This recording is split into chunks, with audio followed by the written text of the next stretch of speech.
Hi, so sorry about my previous video. I'm feeling better now. But anyways, blah. So a while ago I had made a video about Jeff the Killer's was a shitty creepypasta, which he's a shitty creepypasta, sure, and the original story sucks like crazy.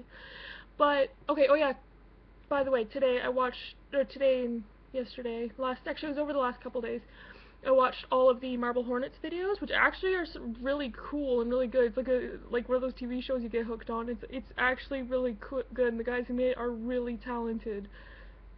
Sorry, spoilers, it's not real. Anyways, but yeah, so, then I was, afterwards I finished that, and I'm like, well, I don't want to go back to doing, normal videos. I'm like, okay, let's go look at creepypasta videos. Got into Jeff the Killer videos, because he's everybody's favorite, and I was looking at it, I was like, why does everyone love him so much? And I'm like, I love him too, actually, when I think about it. And I was like, okay, why? Because I hate his original story, because it's stupid, it's not scary, and there's huge plot holes in it. Like, for example, the fact that he has no eyelids, even though he's a human being still, apparently. So, how is he not blind? Because, it's not like you blink for no reason whatsoever. You blink to rehydrate your eyes. If you don't have, like, drops going in every 5 seconds. Like, if anyone's watched A Clockwork Orange, you know the scene where Alex is, being brainwashed? He has those, like, things in his eyes, and there's a doctor putting drops in his eyes, and constantly, and, actually the actor, was at risk of, going blind. That was an actual doctor putting drops in his eyes to make sure he didn't go blind, because if you don't blink, then your eyes will dry out, and then die, like, the eyes will die, and become useless little husks in your eye sockets. So yeah, like, he cuts open his face, all that blood loss, plus all the, risk of infection, because he doesn't seem to have very high care for treating his wounds. And not to mention, like, he wouldn't be able to talk very clearly if it didn't get stitched back up again, which it never does, apparently. Because try talking, basically be talking like this all the time, because he doesn't have the corners of his mouth, and he wouldn't be able to do ooh sounds. So he'd be pretty fucking hilarious to listen to if he would actually talk. Because, like, to pronounce words and letters, you rely on the way your lips move, and the closure at the corners is part of it. And then the fact that the bleach plus burning turns his skin white. Okay, that's so stupid, but anyways. But the reason why everyone likes him isn't from his original story, and especially not those original pictures, because oh my god, they're fucking hilarious. They're not scary, they're fucking hilarious to look at, because they're just so retarded.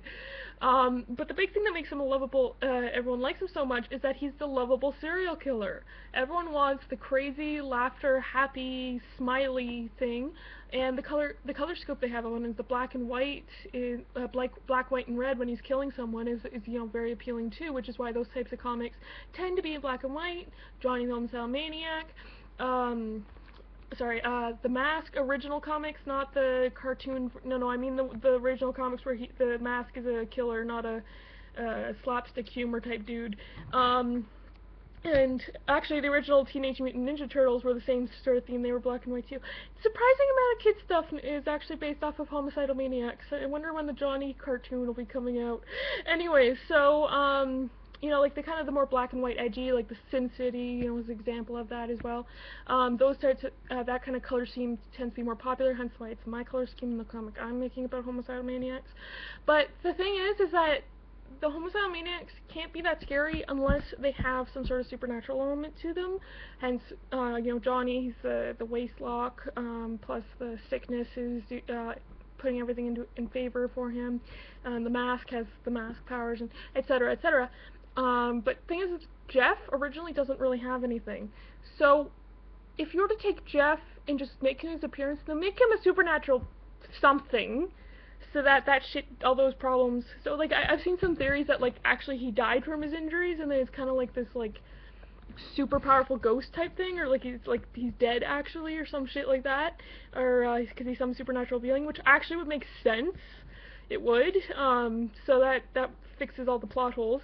But anyways, like, everyone, because the thing is that for a while it was the Joker was everyone's favorite Homicidal Maniac. But the thing is that the Joker isn't the hero. He isn't the protagonist. He's the antagonist.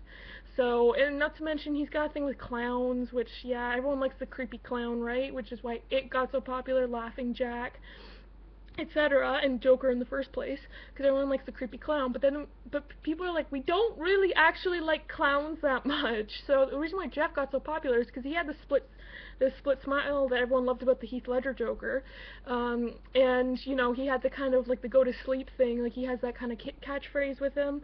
And he's got the kind of like he's the lovable serial killer. He, like, his character, not from the original story, but everything that's come off after that, like based off of him, his character is everyone's favorite serial killer. It's got all the aspects to make an awesome serial killer.